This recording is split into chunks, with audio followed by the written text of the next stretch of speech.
Hello and welcome to this podcast for Electropages. My name is Robin Mitchell and today we are interviewing Mamta Gupta from Lattice Semiconductor about a rather interesting topic relating to quantum computing. Now, before we jump into the questions, the first thing I'd like to ask you, Mamta, is could you introduce yourself, what you do and what you like to do in your free time? Thanks, Robin. Glad to be here. I'm Mamta Gupta, Director of Marketing at Lattice Semiconductor. Been in this business for 23 years now and mostly doing aerospace, defense, security. And my education is in quantum physics. So I have a master's in quantum physics. So when PQC or quantum computers were getting developed, I've been keeping an eye on this trend for about 10 years now. And it was always, oh, our grandchildren will see them and, it will never happen. But it's accelerating at an unprecedented pace. So PQC has become a passion of mine. And I am leading the charge here at Lattice to establish our incumbency as a trusted solution provider. My day job, though, is to lead the security, telecommunication, and data center BUs, basically your comms, compute, convergence, and how to secure them. And, I have been an engineer. I have taped out stuff, and I hold 2 patents in security. Bloody hell. So this has Quite been impressive. Carry on. this has been a long journey, a fun one too. And then you asked about my free time. Free time is all about gardening. I love gardening. I have a vegetable garden, a fruit garden. Fantastic. So that's what I do in my free time. Well, sadly, I don't hold a degree in quantum mechanics, but I certainly do have a green thumb. So it's nice to see that we have something in common. And that way I'm not going to feel so intellectually inferior at this point. So when it comes to tomatoes, we might be able to have a bit of a discussion there. But my first question, actually, on that note, is what got you into quantum mechanics and quantum physics in the first place? It's just I did my college education in physics. So and then as I was going through physics, astrophysics, solid state physics, and quantum mechanics, these 3 things caught my attention. And then as you keep delving down and taking more and more courses, and then I realized that actually quantum mechanics underpins everything. So I wanted to get to know more about this, and it was so spooky, to use the technical word. I can imagine, yes, yeah. Einstein used it. So it fascinated me. It's just fascinated me, and I just want to grapple with it. And grappling is the word, right? It's all mathematical. It's very in our real life, you don't see quantum effects. No. You have to be in a lab where they take you down, to near sub-zero temperatures, where you can see any quantum effect. So to grapple with it, to do the math behind it, to actually see, things happening. And we were in those kind of labs. So my area of expertise was superfluidity, superconductivity. And that keeps it real. When you see a liquid climb out of a beaker, yes. When it becomes super. Is it? If I remember correctly, is it that those fluids have no viscosity, or what is it they don't have that allows them to go up the side of the wall? What is it? Yeah, the viscosity just diminishes so rapidly in a superfluid state that they can't hold surface tension. Nothing. It just climbs out. So it kept it real for me, but mostly it's math. It was just fascination, and also it being a foundational field, not a derivative field that attracted me to it. Well, I think it's fair to say it takes a special kind of person and a very brilliant mind to be able to grapple with the concepts of quantum mechanics. I mean, for me, my understanding doesn't go beyond practical applications of something electronic. So, for example, something like floating gate transistors, where you might have electrons tunneling into a floating gate. I get that because I understand the basic principle. But where I get completely stumped is anything that involves probability, because the one thing my mind cannot comprehend is probability. And so to be able to talk to someone who can understand that from a mathematical point of view and a physical point of view is honestly astonishing. But the concept, what we're going to be talking about in the podcast is about security and quantum mechanics and how they basically intertwine and work together in electronics. So I suppose my first question to you is, what's the biggest challenge that the world is currently facing when it comes to security and quantum mechanics in general? So, we once internet came on, our data started getting generated, our data started getting used, and it started getting it started traveling, and it had to be secured. And we had very well proven cryptographic standards called asymmetric cryptography, which were mathematically proven, were robust over time, and we used them to encrypt and store that data. Yeah. And we said, okay, it has to be protected. Suddenly, little lock icons started appearing on your websites, and those are all protected by that asymmetric cryptography, which is very solid mathematically when it comes to traditional computers. It will take like literally millions of years for them to break at even the most powerful computer. But quantum mechanics or quantum computers, it's like that thing is like paper to a bullet. They have these new kind of algorithms, Shor's algorithms and Grover's algorithm, that just break right into the asymmetric cryptographic math, and they can factorize it so fast that suddenly these asymmetric cryptography that we are using to protect all our data currently is going to be broken. And anything that we are saving with the symmetric cryptography, and we'll get into that, what's asymmetric, what's symmetric, is going to be actually weakened considerably. So you will have to up your game now to be able to be quantum resilient later.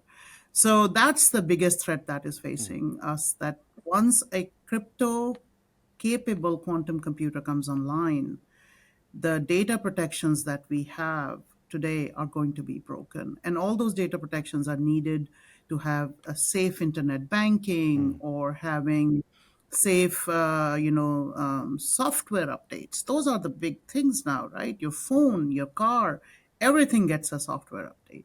So all of that is protected by asymmetric crypto.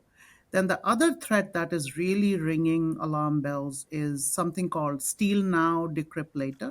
So Yes. with all the calculations and everything that is, being tracked, quantum computers will be, a crypto-capable quantum computer is expected to hit, at least in the hands of state actors and, the dark side, by 2030 or 32.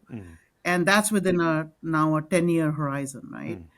And so what the bad actors could do, and there is evidence now that they are doing this, is they are now harvesting your data. Whatever is encrypted, we normally don't protect it. It's encrypted. So, okay, it's there. So they're harvesting that data and just waiting for that crypto-capable quantum computer to, come, and they will just decrypt it. And you say, oh, well, will they just sit on it? It's 10 years away. Well, your health data, your social security, or your retirement funding, your state secrets, your IP secrets, those are still relevant 10 years from now. So if they decrypt all that, so those protections, so that is really ringing alarm bells in everybody's minds, that we have to do something about it, and we may have to protect this stored data as well.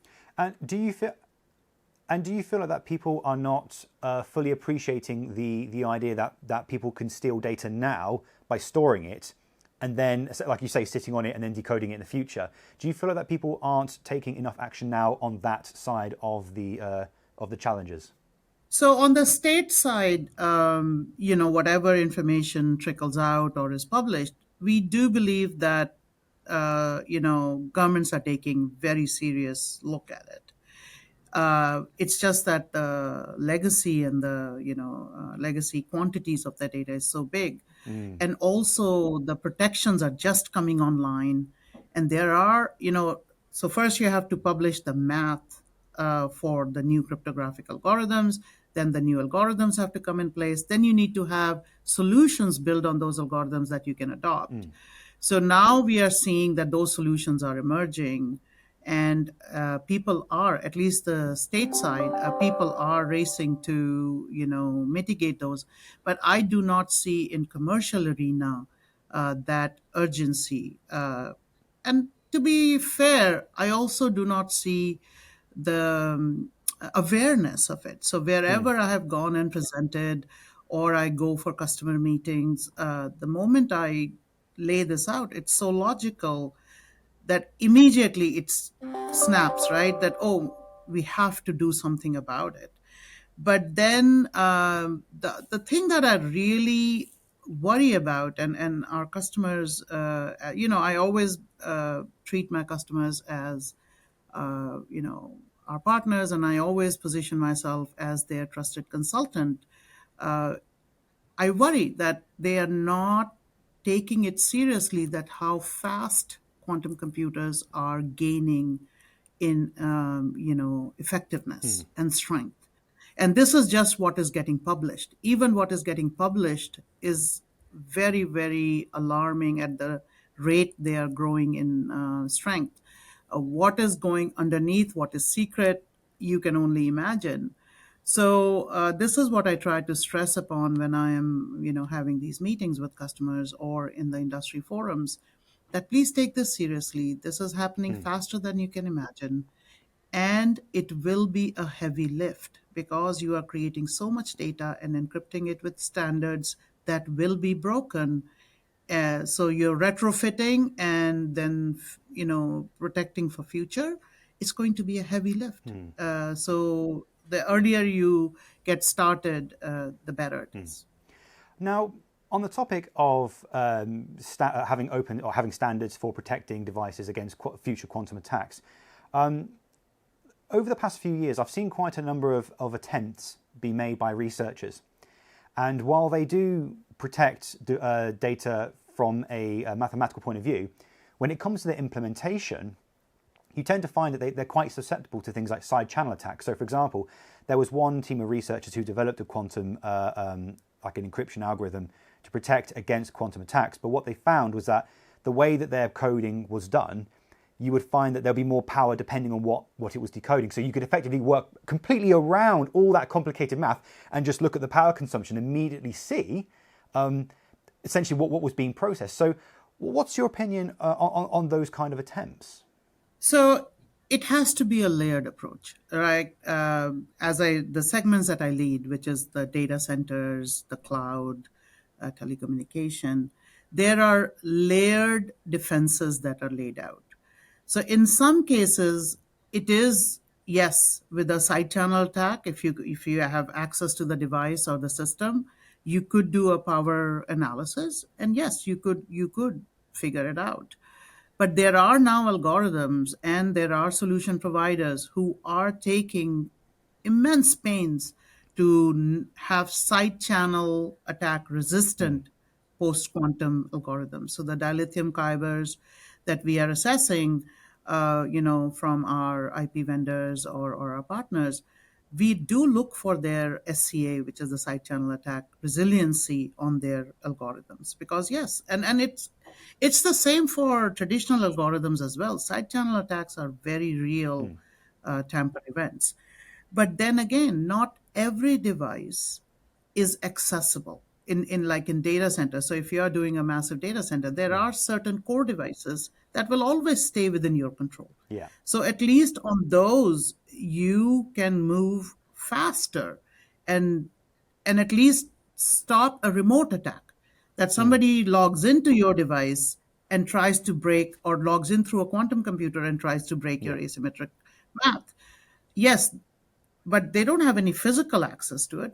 People have physical access to devices on a very slim percentage of it. So in data centers and telecom equipments, there are a lot of layers which are outside of physical realm, but they can be attacked by remote hackers. That's, at least we start protecting that. And then, but again, choose the algorithms that are SCA resilient. That should be the mantra, for a broader market. And are there current solutions for protecting against these future threats? Do they actually exist right now? Absolutely. So today, the symmetric cryptography. So let's talk about what is asymmetric, what Sure. is symmetric. So there are two kinds of cryptography that is prevalent today. One is symmetric cryptography, which is your AES, which is normally done for confidentiality.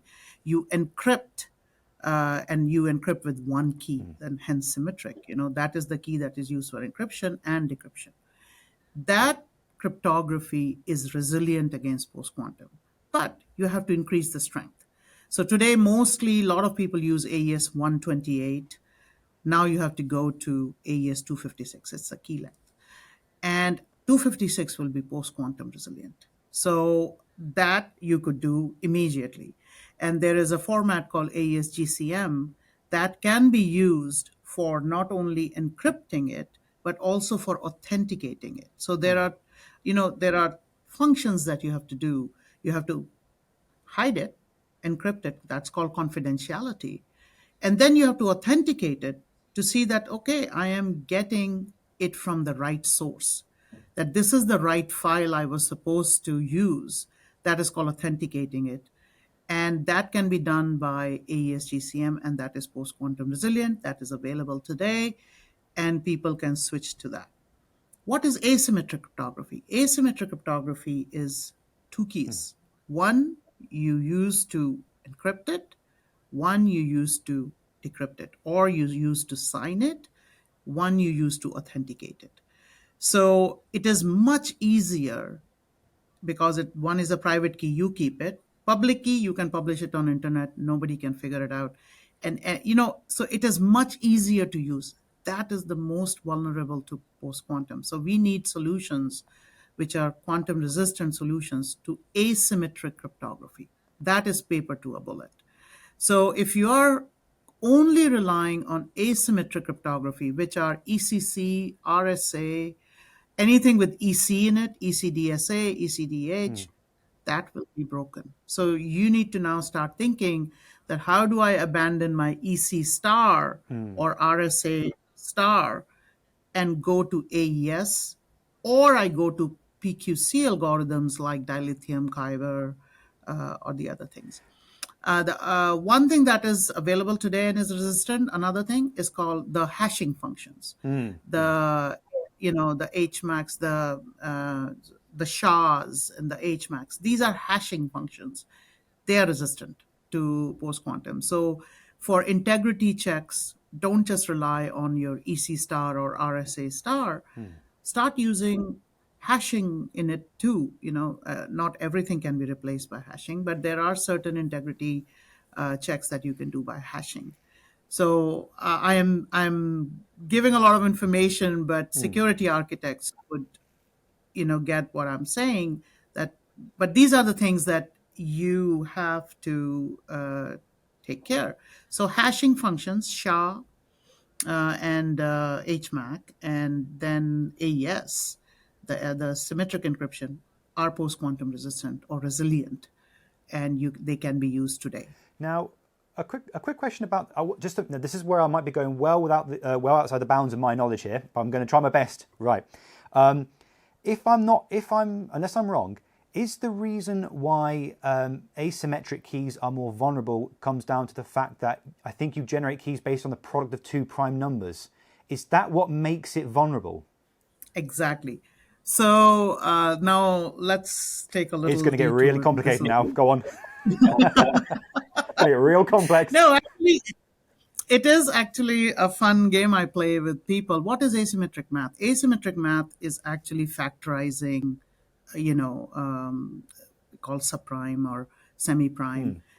You take product of two prime numbers.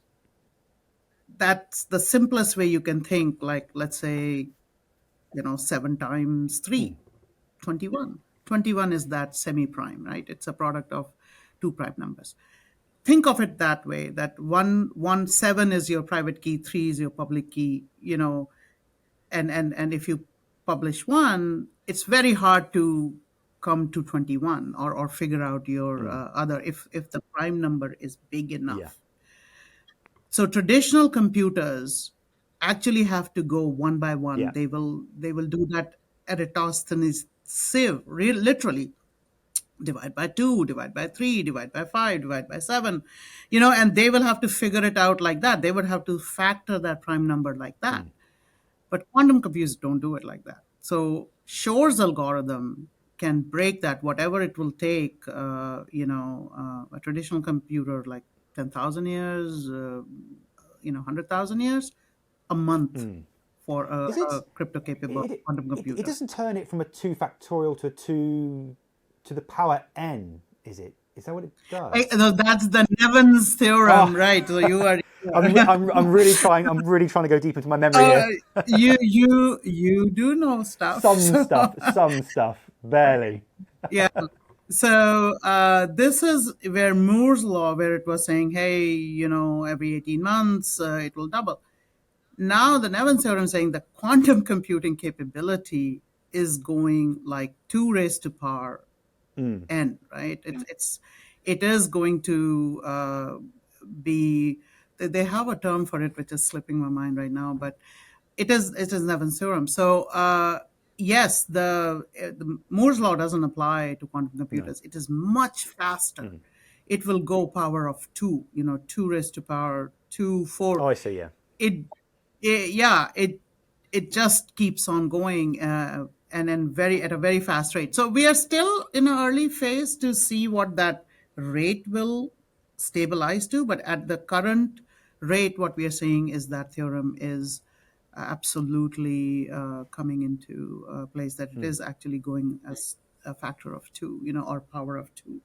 It is increasing. So that multiplies very, very fast, the power of 2. And is the reason why the symmetric keys are much stronger is because it's just a purely random number with no mathematical equation to get there. Exactly. So quantum computers can do 2 things very well. One is they can solve like really big problems like world hunger, climate change. Why? Because they can find, they're called annealers. There are 2 types of quantum computers, annealers and solvers. So the annealers can take a lot of variables and literally think you have a big sieve or a pan or a plate, and you have lots of grains of, rice in it. And you just shake it, shake it, shake it. And then you say, okay, now I have this lowest energy state where all my grains of rice are flat and right next to each other. There's no space in the middle. That is the solution state, as they call it, the lowest energy state. That's needed for big problems. A lot of variables who can move independently. You want to find the lowest state, and normally that is your solution. And those are the annealers. Then solvers are used to break cryptography. Really, solvers can do one thing very well, is to do this asymmetric math very well, according to Shor's algorithm or Grover's algorithm. And they can do the solving or prime factorization very, very well. So they are the threats. Annealers are going to solve your problem. Solvers are going to, be a threat on, at least on our traditional cryptography. And so it's quite interesting. I always hear in the news how, like they say, quantum computer is going to break everything. It's going to break every encryption that we have currently. But it never really occurred to me. It doesn't seem to be reported a lot that the symmetric keys and the hashing functions are actually secure if you essentially just make the bit width longer. Whereas, and I'm just surprised. This is actually the first time I've heard that. So it's quite interesting to hear this. So when it comes to the post-quantum era, when these, okay, let's start this. When do you think the first quantum computer is going to come out that's actually going to be a genuine threat to society and encryption? There are various estimates that have come out. Currently, the most reliable guide that we see is coming out of the CNSA 2.0 guidelines.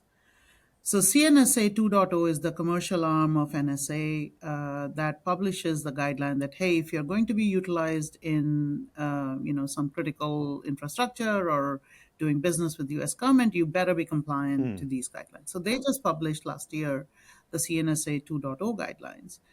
And they say they are now making post-quantum protections as preferred as early as January of 25. as early as January of 26 for various sectors. So they have various timelines, but for servers and cloud and web services, they have post quantum protections as a preferred option by January of 25. Now, from that, you can understand they have more visibility than us into what is going on in the subterranean quantum expertise.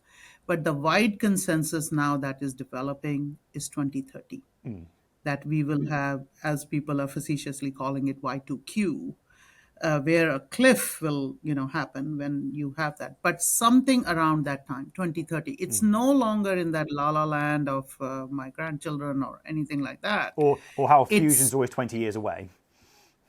exactly. Now we are seeing and we are seeing every recently somebody sent me a picture of a cat in the washing machine, Ah, and there was another announcement of that is the corniest joke in quantum physics about shooting his cat. But uh, another claim of, oh, I have now this 1500 qubit computer or something or the other. uh, yes, every day we see these claims coming up, and they are approaching that quantum capable state, or the crypto capable state, very fast. So people have various estimates that how many qubits do you need. Some say 10,000, some say 5,000, some say 100,000. That's okay, fine, keep it whatever. There is now a finite trace, even if it is 100,000. There is a finite line there, and with Nevin theorem, there is that you will reach there. yeah. It's not that is unpredictable. There is now a trajectory being established. And, and on, So and on 2030 is what I would say 2030. at this time. But on the hardware side, I mean, one thing I've always noticed in the past, and now again I could be wrong here, but whenever whenever a lot of these research labs they make they put more and more qubits onto the same kind of piece of material, but isn't the challenge not having lots of qubits, but having those qubits work together? So you could have 10,000 qubits, but if they can't interface with each other, it's effectively completely useless. So there are multiple aspects to quantum computing that worries people. First, of course, these qubits are nothing but energy states. Yeah. That's why these, like your regular bit, is a voltage state. The high or a low is actually a voltage state, whether you are 1.8 or you have gone 15% or 20% low, or 50% low, and then you are off. This is an energy state. Qubit is an energy state. And to see those little energy fluctuations between 0 and 1, or indeterminate states as quantum could have it, you have to cool the computer down significantly, like almost, very close to 0. You can never reach 0, but almost very close to 0 Kelvin. And you have to cool that computer down. That restricts who can access it. Of course.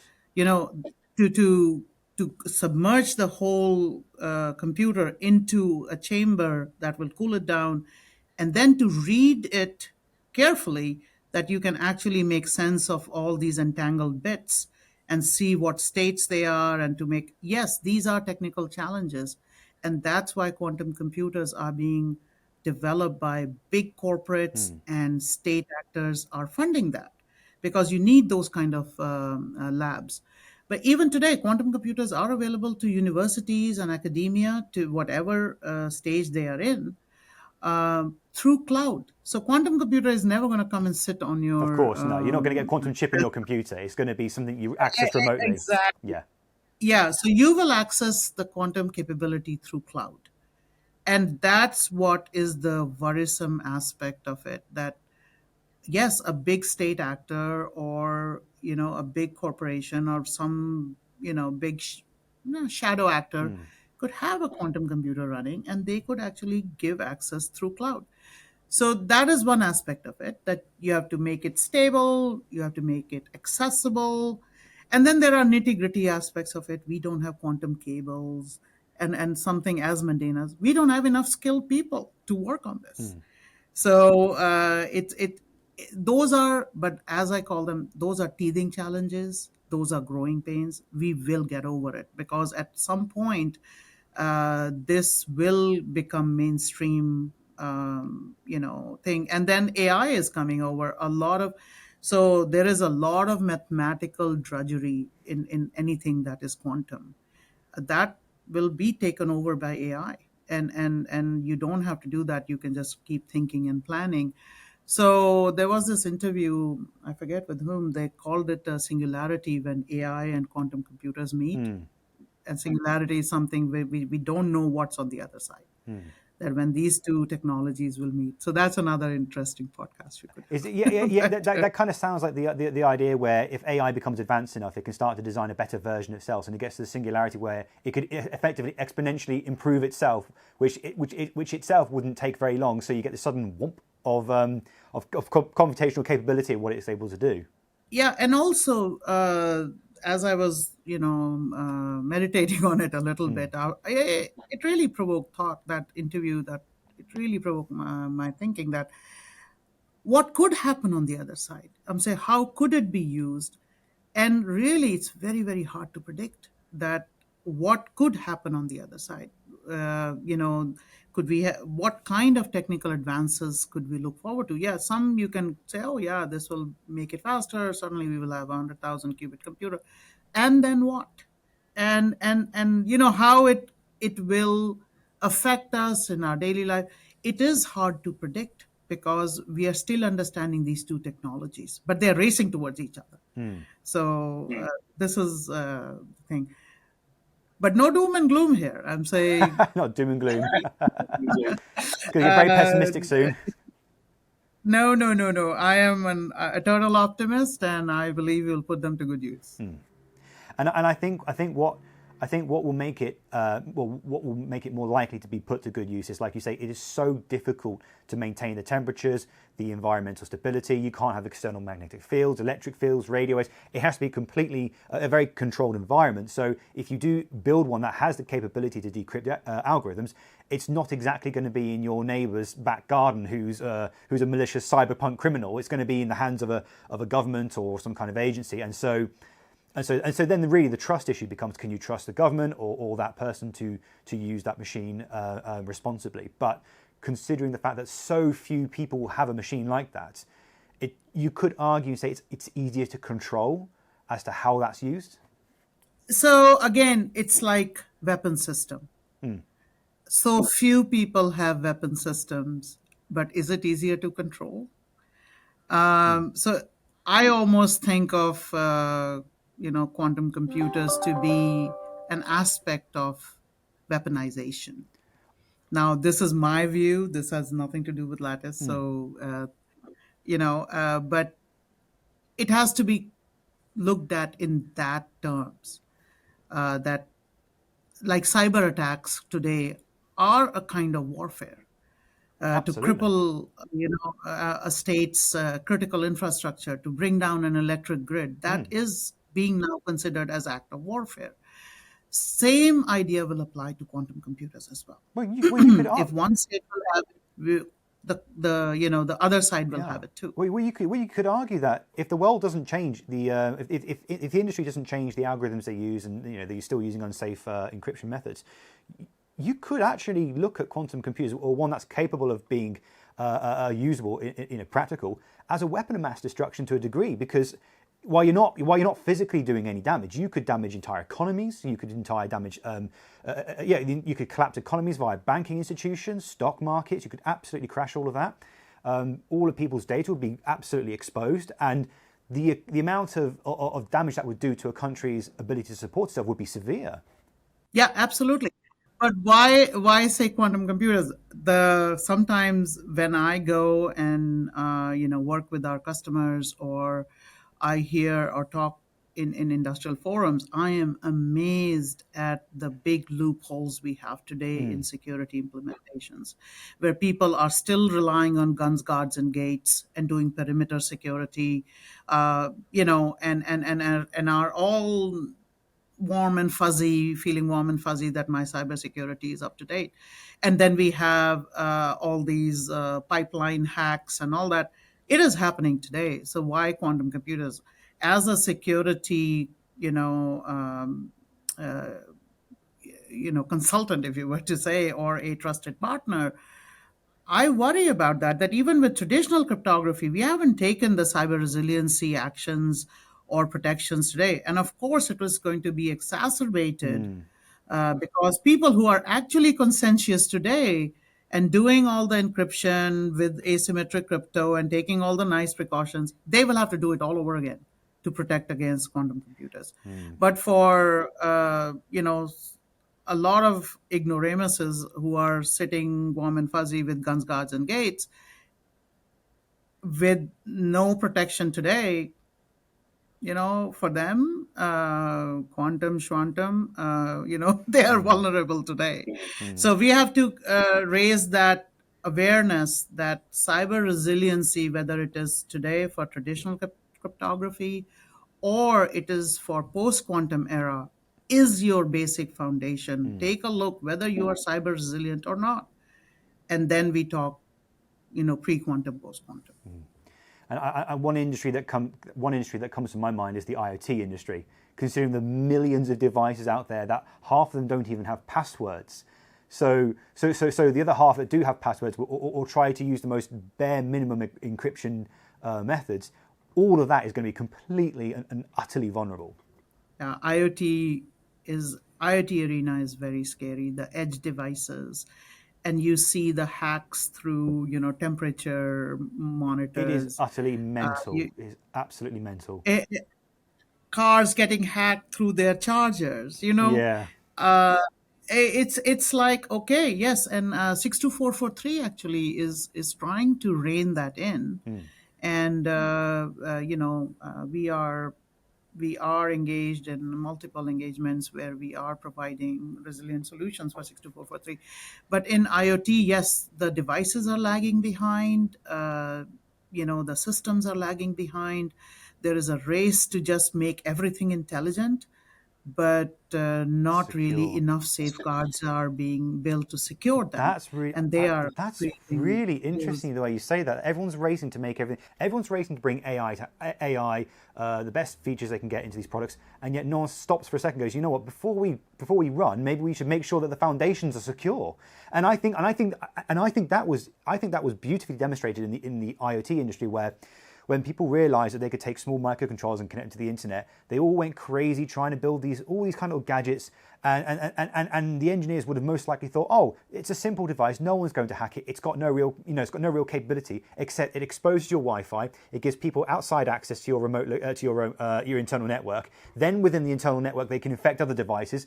And it's just amazing how small, tiny devices with no security whatsoever can do such a massive effect on the industry. And now, even if those devices do incorporate some kind of encryption, if they're not safe from future or the post-quantum world, which could happen in less than 10 years, we're going to have a much bigger problem than we've been having in the past 10 years. Absolutely. So as we said that, first you have to post or backtrack security into your existing devices. And then any device that will stay in market for 10 years now must be quantum resilient. Because otherwise you are doing a disservice putting things into market. And that's my message to, and going forward, I'm saying, why only limit ourselves to little temperature sensors or car chargers? Cars themselves are going to become edge devices.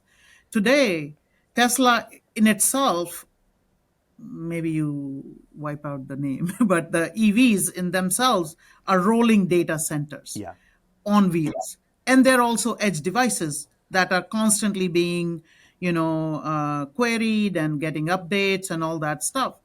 That model will replicate in smaller and smaller devices where they will have a lot of compute capability with AI built into them, and they will be edge devices in themselves. So they are very, very capable. They're not just simple microcontrollers connecting to internet. They will be very capable devices that can do a lot of harm if they can be commandeered and they're not secure and they attach to a real data center and do. So cyber resiliency in all edge devices with pre and post quantum protections is the call of the day, I would say. And this is the awareness we want to bring in to our customers, to our designers, that wherever you have a microcontroller, anything that connects to internet, please have some authentication protocol there at least, that you are connecting to the right host, you are connecting to the, right edge device and all that stuff. And I think it would also be wise to say to engineers as well that don't just include encryption, but have a mechanism where you can change the encryption algorithm used in the future. So let's say right now you've got AES or something. Well, make sure that can be updated in firmware to then suddenly change to a hashing function or symmetric keys. Thank you very much. A symmetric key. Sorry. Yeah. So you can change to a symmetric key. So that way your device is essentially future-proof. So you can update it as needed. Absolutely. Very, very interesting and very critical point. Crypto agility, that is the concept and the need of the hour, that you should be able to update your device in the field as cryptographic algorithms change. And it is not only to go from pre-quantum to post-quantum, even in the quantum arena, right? These devices, as I said, are mathematical babies. They've just been around for 20 years or something. They haven't been proven out in the market. And as NIST was going through the choices, which ones to pick out, you would get breaks every 2 years that, oh, this was a candidate, but no, this got broken. Like Psych was one candidate and got broken. Like, really.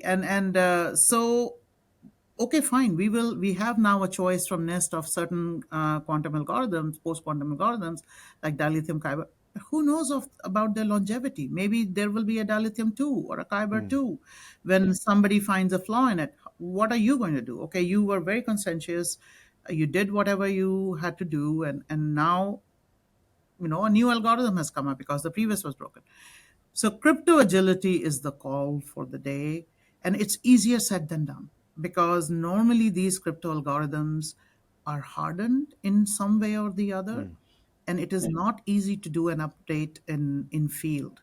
So either you will implement them in software, which is very time consuming and resource consuming, and or FPGAs would be it sounds a little shameless, me coming from an FPGA company, but yes. Well, that's where I imagine this is where Lattice Semiconductor comes in, which leads me to my next question. If you're an engineer today and you're looking to develop these kind of solutions, what is it that Lattice Semiconductor could offer to an engineer? So first of all, we offer the FPGA technology, and we are not the only one, but we offer an FPGA technology that is low power, and that is by nature reconfigurable. So you can change, whatever you program through a field update. But normally in secure FPGAs, the cryptographic algorithms are hardened in some way or the other. Either they are cryptographically hardened or they are implemented in a hardened fashion.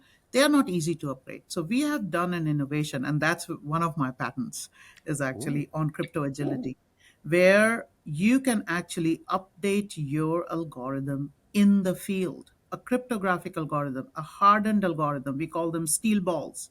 So we'll give you steel balls of these cryptographic algorithms and you can switch them out.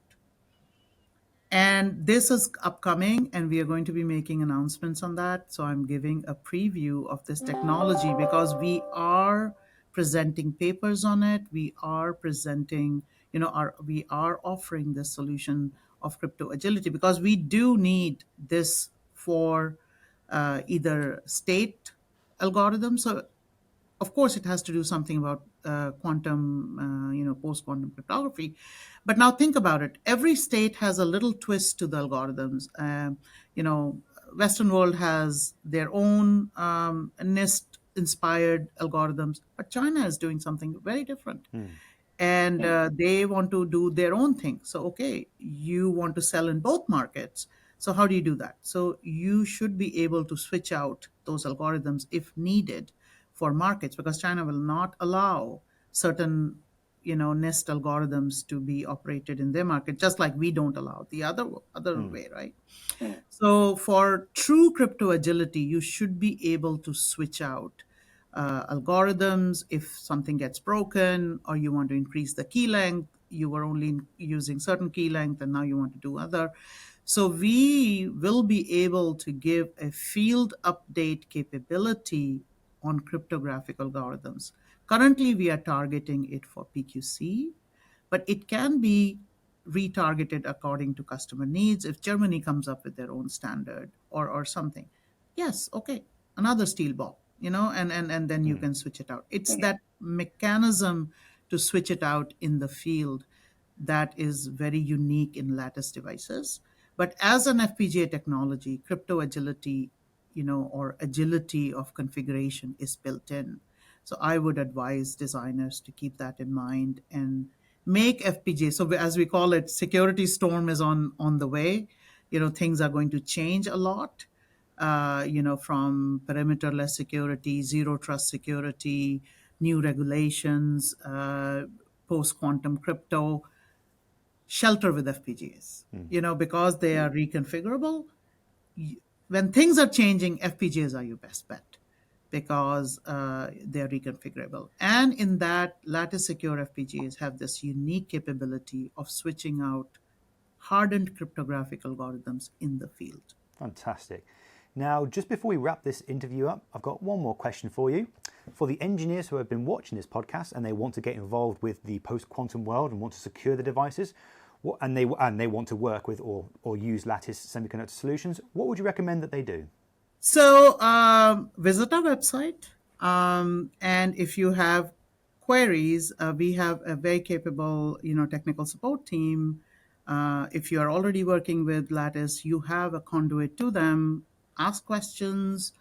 We have our social media presence. Engage with us on social media. Leave your questions, comments. We monitor it very well, but definitely visit our website and engage with us there.